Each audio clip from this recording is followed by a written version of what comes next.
Okay, let's talk about something that drives so many civil service aspirants crazy.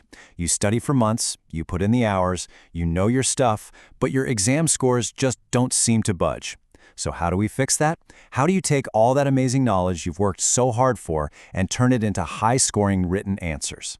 Well, that's exactly what we're going to break down today. We've got a 5-part blueprint to get you there. First, we'll look at the real exam challenge. Then we'll talk about a crucial mindset shift, going from passive to active learning. After that, we'll dissect the anatomy of a great answer, learn how to build a really powerful body, and finally, wrap things up by learning how to conclude with total confidence.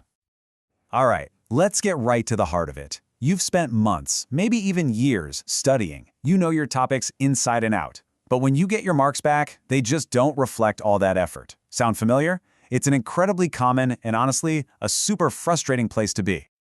So this is the big question, isn't it?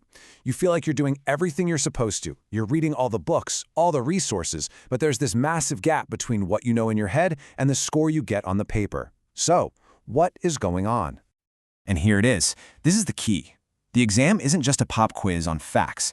It's really a test of how you deliver that knowledge. It's a performance. It's about how clearly, how persuasively you can communicate your ideas when you're under pressure. That's the real game. I want you to let this one really sink in.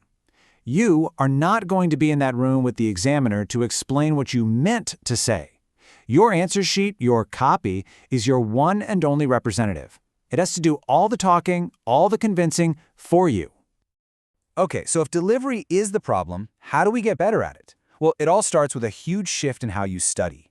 We need to move away from being passive consumers of information and become active producers of knowledge. Think about it like this. When you're just reading or watching videos, that's passive learning. The information just kind of flows in. But when you're writing, you're forced to actively recall that information, organize it, and apply it. You're not just consuming knowledge anymore, you're producing it. And that, right there, is what strengthens your memory and makes the information stick, especially under exam pressure. So, here's a super practical 4-step method to make this happen. First, for any topic, identify all the key angles. Second, create really crisp bullet point notes, no long paragraphs. Third, try to consolidate all those notes onto a single page. This forces you to be concise. And finally, this is the most important part, use those notes to actually practice writing full answers.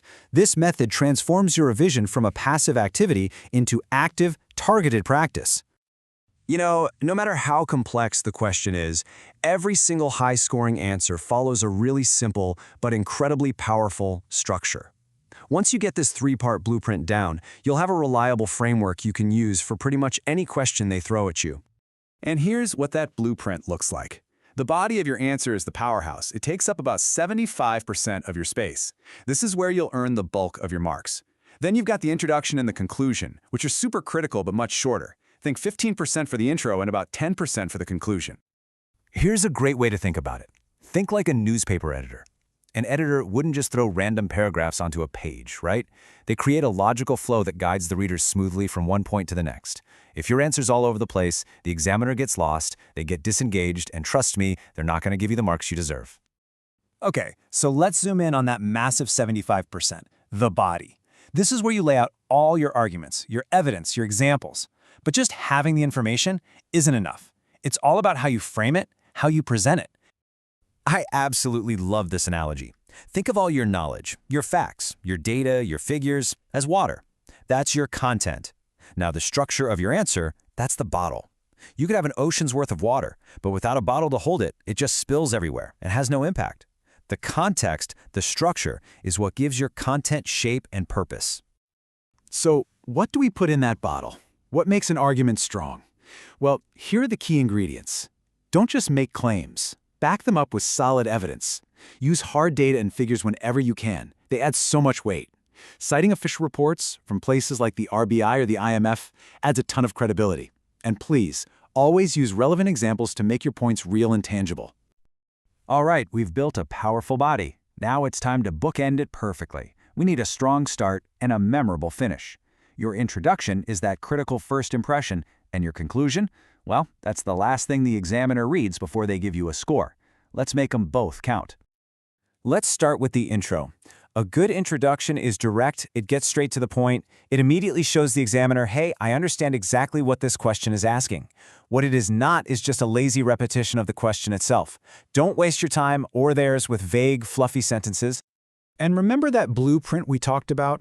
Keep your introduction tight. You're aiming for about 10 to 15% of your total word limit. That's it. This makes sure you save plenty of room for the most important part of your answer, the body. Now, for the grand finale, the conclusion. And rule number 1 is huge. It is not a summary.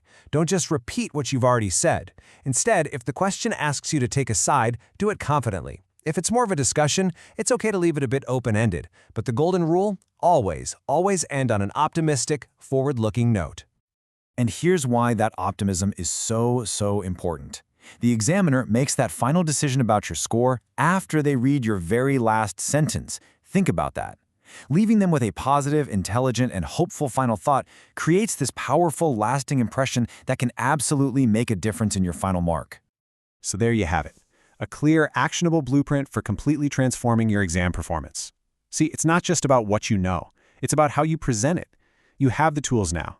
So the only question left is, what are you going to do with them? What's the very first topic you're going to practice writing about today?